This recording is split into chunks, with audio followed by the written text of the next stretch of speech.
In today's video, I'm going to teach you how to create and manage custom fields within QuickBooks.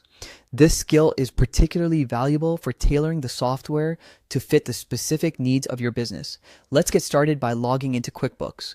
Open up your preferred web browser and go to the QuickBooks login page. Enter your account credentials and sign in.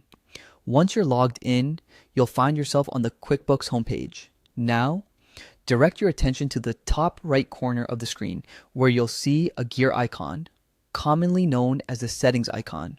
Give it a click. This icon is your gateway to most of the customization options within QuickBooks, so it's useful to familiarize yourself with what's available here.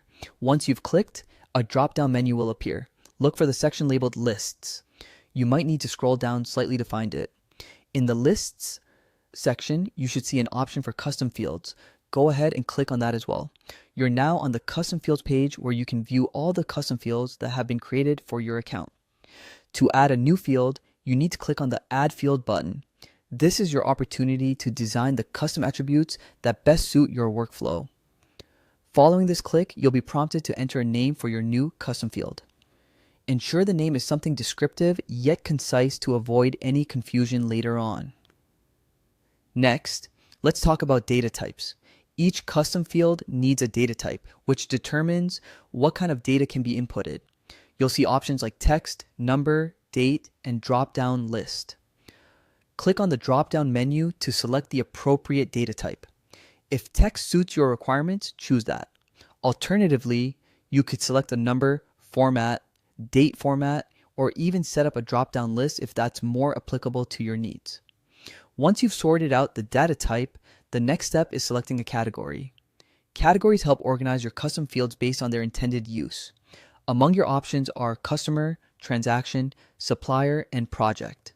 Choose one that aligns with the field you're creating. For instance, if you're tracking customer information, you might want to select the customer category. You're almost done. In the final step, you'll see a section labeled Select Forms. Here, you need to select the form you wish to include your custom field. This dictates where your custom field will appear, so think about which forms make the most sense for your business needs. Finally, with all these options in place, click the Save button. And just like that, your custom field is now active and ready to be used.